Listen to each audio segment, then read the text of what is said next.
De a poco, muy de a poco. Hablando de cambios profundos, uno de esos tiene que ser dejar de usar el dólar.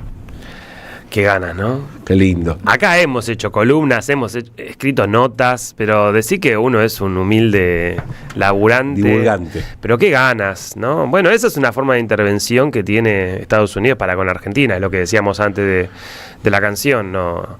Y antes de la columna de Mariana, ¿no? No es necesario bombardear Buenos Aires, al menos no lo viene siendo. Con la diplomacia del dólar alcanza y sobra.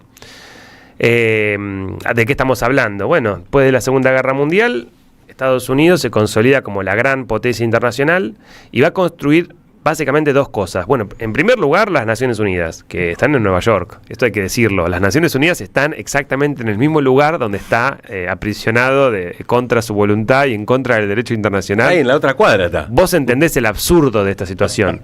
Vivimos en un meme. Es un meme.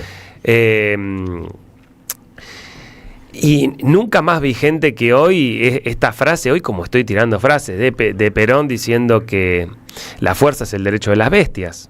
Bueno, esta idea de que en definitiva si podés hacerlo, lo haces, y muy Foucaultiano, el poder se ejerce.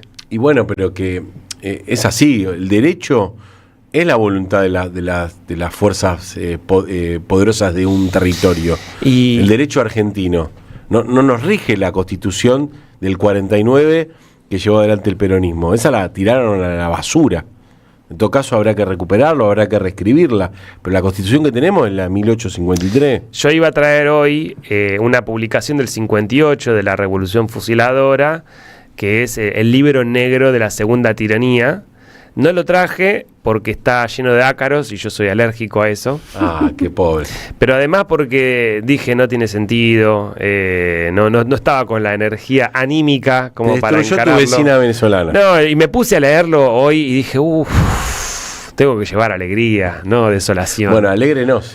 Bueno, y venía para acá y me puse a leer a Eisenhower, que es un general norteamericano que puede pasar presidente y que cuando termina la Segunda Guerra Mundial dice, como alerta, esto que pasó durante la Segunda Guerra Mundial, que reconvertimos muchas industrias, Jeep, Ford, de pasar de hacer automóviles a hacer tractores, a hacer jeeps, los que nosotros ahora los conocemos, o tanques de guerra,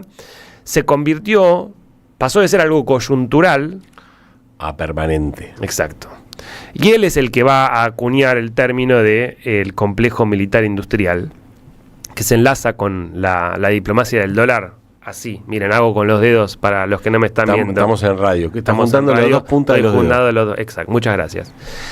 ¿A qué nos referimos cuando hablamos de complejo militar industrial? Que esto que nos está pasando ahora, que nos sorprendemos, que nos levantamos el sábado a la mañana y que entramos todos en shock, no es tanto porque Estados Unidos haya tirado bombas, que es algo que hace de manera recurrente y sistemática, sino, creo yo, corríjanme, porque pasó cerca.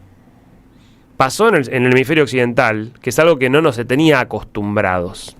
Pero, y porque lo hace Donald Trump, que es una figura demasiado, ¿no?, despampanante, arrogante. Y que llegó a decirse acá que era un peronista norteamericano. Qué mal envejecieron, ¿no?, esas declaraciones. Hay amigos que deben estar de la casa, sí, buscando argumentaciones.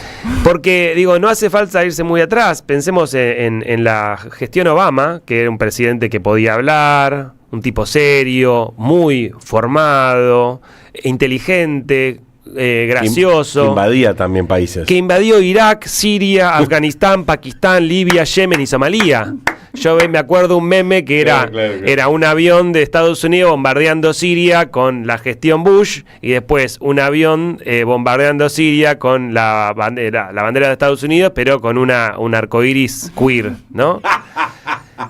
Hay algo de eso. Bueno, porque claro, no importa el presidente. Porque exacto, la política exterior de Estados Unidos no cambia con los presidentes. Cambia en todo caso la política interior, el Medicare, la cobertura médica que puede llegar a tener la población, los derechos a la libertad de género, pero la política exterior de Estados Unidos va a ser siempre la misma y está muy ligada a lo que se conoce como el complejo militar industrial, que es esto que venía advirtiendo Eisenhower, que básicamente es como la puerta giratoria que acá nos tiene muy acostumbrados de estos gerentes de bancos que después se convierten en ministros de economía, que benefician a los bancos, hay una crisis, se vuelven al sector. Bueno, pasa lo mismo en el sector militar industrial, que además es una vuelta de rosca fantástica para el capitalismo, no para nosotros, que tiene de producir bienes y riqueza con capital que no va a mejorar la vida de la gente. Vamos a dar un ejemplo, un portaaviones.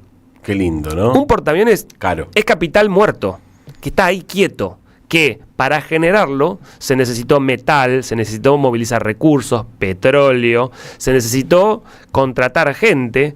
Esa gente, si tiene trabajo, porque hay una industria militar que requiere de esos insumos, bombas, metal, chapas, laminados, si tienen trabajo, entonces esos trabajadores, ese sindicato va a apoyar a esos diputados que están ahora en ese distrito. Y esos diputados van a su vez a hacer campaña electoral que van a estar financiados por esos lobbies, por esas empresas, Lockheed Martin, Boeing, ¿no?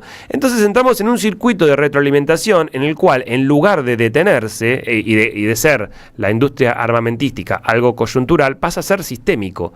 Y es fantástico para el capitalismo porque no genera mejorías en la clase trabajadora. Porque cada bomba, cada minuto de esos helicópteros que volaron en Caracas,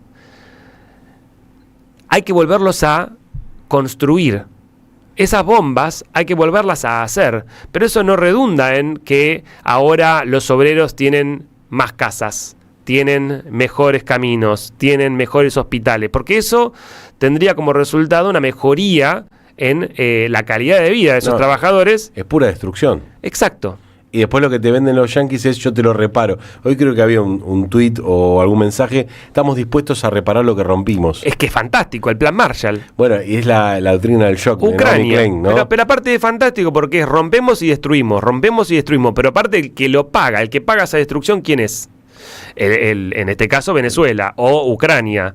¿Y cómo se endeuda? En dólares. Entonces fíjate que ahí entramos a la diplomacia del dólar, que es fantástico. Como Estados Unidos, desde Nixon a comienzos de los 70 en adelante, imprime dólares, que era algo que se habían puesto de acuerdo después de la Segunda Guerra Mundial con la creación de estas entidades y organizaciones multilaterales como las Naciones Unidas, el Fondo Monetario Internacional, el Banco Mundial, para evitar esta guerra de divisas que había derivado en la Segunda Guerra Mundial. Dijeron, bueno, vamos a ponernos de acuerdo en esta globalización que se va a regir por la ley internacional, que haya una moneda. Esa moneda va a ser el dólar. Ahí hubo toda una discusión.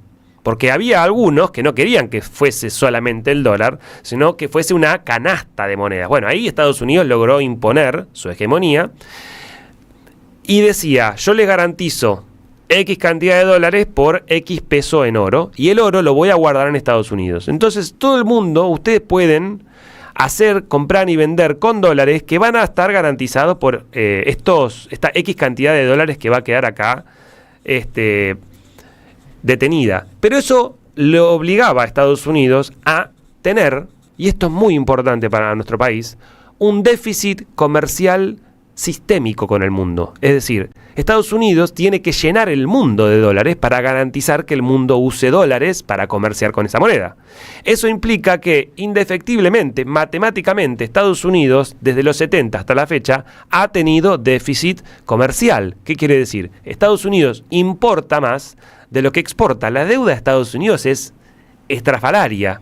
Obviamente no les genera ningún peso a ellos porque ellos imprimen dólares. Ellos imprimen los papelitos y el resto de los países no. Ahora bien, ¿por qué Estados Unidos sigue teniendo esa moneda y el resto del mundo dice, che, eso que estás haciendo es cualquier cosa, ¿no? Es como... Trampa. Es trampa. Trampa. Por Caracas. Por Ucrania. Porque lo que empieza a garantizar el valor de esa moneda es, por un lado, la deuda, endeudar a los países como Argentina, endeudar a Ucrania con esta reconstrucción, endeudarla en dólares, garantizando que los recursos naturales de esos países sean transables para cualquiera en el mundo que tenga en su mano dólares. Eso es lo que le está dando el valor. Y en los casos en los que no se pueda hacer por la vía diplomática, por la vía del lobby, por la vía del ayudar en una elección a un presidente para que gane y apoye a Estados Unidos, bueno, lisa y llanamente con una invasión. ¿Qué es lo que está buscando, y no lo voy a decir yo como una primicia, Trump en Canadá? No sé por qué estoy con Canadá, me parece que estoy teniendo una premonición con Caracas. Bueno, es garantizar el petróleo. Y que ese petróleo se trance en dólares. Y entonces ahí es cuando volvemos a la idea de la propaganda y cómo tenemos tan instalado en el chip los argentinos que desde el 75, post-Rodrigazo y post-dictadura, el 80% de las transacciones inmobiliarias se hacen en moneda dólar.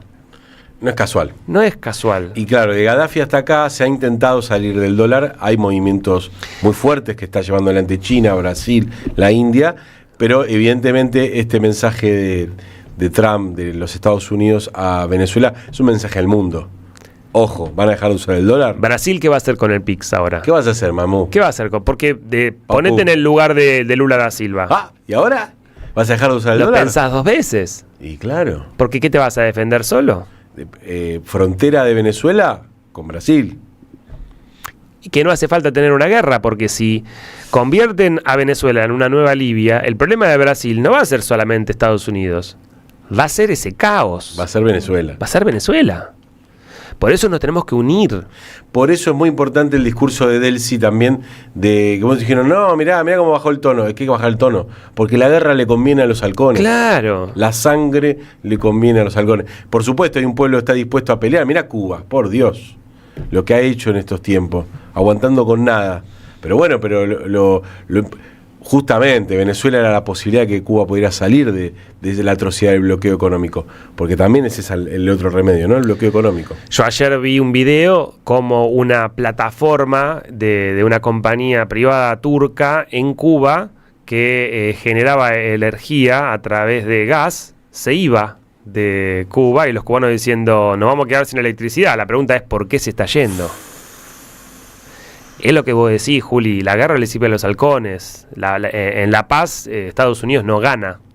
La guerra es sistemática y es inherente al sistema. Hay una cosa que quizás quedó ahí con toda la explicación muy clara que hiciste sobre este mecanismo, es por qué el capitalismo no quiere el bienestar de la población, que me parece interesante remarcarlo, porque ¿por qué no quiere? Porque la gente se acostumbraría a exigir mejores salarios, mejor salud, etcétera, etcétera. Siempre mantenerlos en un lugar así de sobrevivencia siempre es lo más conveniente para el capital. Sin trabajadores no hay capitalismo. Si vos tenés un bienestar asegurado y acceso a los medios de producción de tu vida diaria, no vas a vender tu mano de obra en el mercado de forma barata. Y eso atenta directamente contra el sistema. Y en la industria bélica, porque tiene algún peso moral eso. Y ahí volvemos a esta idea de por qué estamos tan... Nosotros crecimos en los últimos estertores del estado de bienestar. Y el estado de bienestar fue una excepción, fue un margen en esa historia del capitalismo que se explica pura y exclusivamente por la existencia de la Unión Soviética. Cuando la Unión Soviética